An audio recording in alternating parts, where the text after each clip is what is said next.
For 300 standard galactic years, the Confederation of Civilized Worlds had maintained an unspoken policy regarding the humans of Sol System: complete avoidance. It wasn't fear. The Council insisted it was pragmatic caution. The humans had a disturbing tendency towards solutions that other species found excessive, and their definition of proportional response had proven to be somewhat flexible. Ambassador Kex of the Moranthi Collective reviewed the carefully maintained buffer zones on his tactical display. A 50 light-year exclusion radius around all human-controlled space, established through diplomatic channels and rigidly enforced by every member species of the Confederation. For 3 centuries, this arrangement had worked perfectly. Humans expanded outward at their own pace, other species gave them a respectfully wide berth, and galactic civilization continued without incident. Until the Revenants changed everything.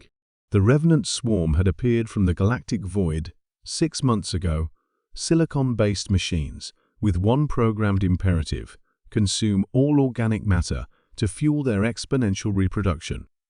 They had already devoured 17 systems in the Outer Rim, their numbers growing exponentially with each conquered world. Every species they encountered became raw material for more Revenant units. The situation is becoming untenable, reported Defense Coordinator Yex Miran during the Emergency Council session on Confederation Prime. Our combined fleets have managed to slow their advance, but we cannot stop them. Current projections show the swarm reaching core Confederation worlds within 18 months. Chancellor Vox Theron's gill slits fluttered with agitation. What about the hegemony's quantum disruptors? The collective's temporal weapons? Deployed and expended, Yex Miran replied grimly. The Revenants adapt faster than we can develop new weapons. Each successful attack teaches them how to defend against future iterations of the same technology. The chamber fell silent as the implications settled. The greatest military alliance in galactic history was facing extinction, and their combined technological superiority meant nothing against an enemy that learned from every engagement. It was Ambassador Quex who voiced the unthinkable.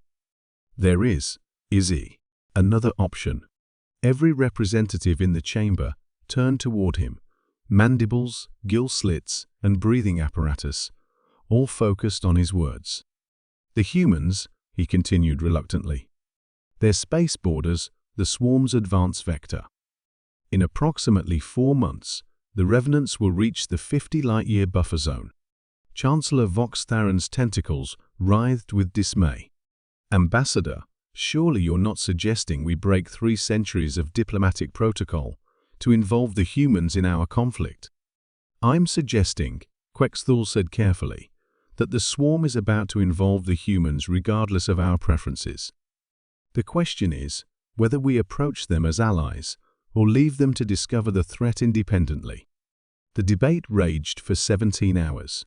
Some argued for maintaining the buffer zone and hoping the humans could handle the swarm alone. Others suggested fleeing to the far rim and letting the 2 forces eliminate each other. In the end, desperate pragmatism won. The diplomatic mission to Sol System launched 3 days later. Captain Elena Rodriguez of the UNSC Destiny received the alien delegation with professional courtesy, tinged by suspicion. The Confederation had spent 3 centuries treating humanity like a quarantine disease, and their sudden interest in diplomatic contact suggested desperation. Let me understand this correctly, Rodriguez said.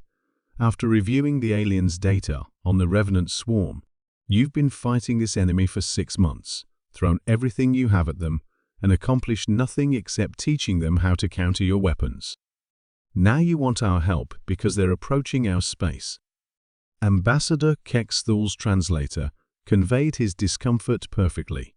Captain, the Confederation recognizes that past policies may have created distance between our peoples. But this threat endangers all organic life in the galaxy. Surely we can set aside historical differences to Historical differences? Rodriguez interrupted. Is that what you call refusing all contact, trade, or communication for 300 years? Treating us like we're contagious?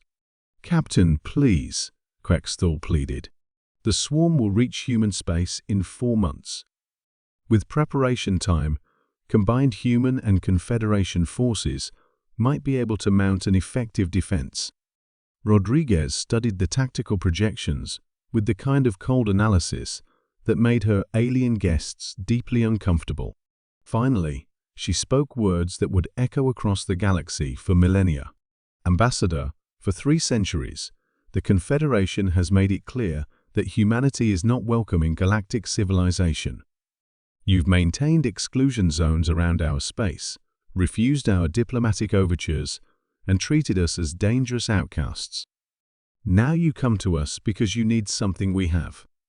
But here's what you fail to understand about humans.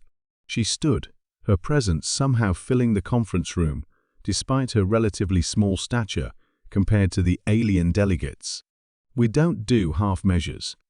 We don't leave threats partially neutralized. And we especially don't appreciate being treated like galactic pariahs until someone needs our help. The aliens' translation matrices struggled with the nuances of what came next. You want our assistance against the revenant swarm? Fine. But we're not joining your fight, you're joining ours. Because humanity has decided that silicon-based machines consuming organic life represents an unacceptable threat to human survival. We're going to eliminate them completely. All of them. Every last unit, every production facility, every piece of revenant technology. Ambassador Quetzal's relief was palpable. Thank you, Captain. When can we expect human ships to join the defensive cordon? Rodriguez's smile held no warmth whatsoever. You misunderstand. We're not defending anything. The Confederation fleet will withdraw immediately from all engagement zones. Human forces will handle the swarm's complete elimination. But Captain, Quetzal protested, your species has no experience with this enemy. The swarm has defeated our most advanced weapons systems. That's because you've been fighting them, Rodriguez replied. We're going to do something different.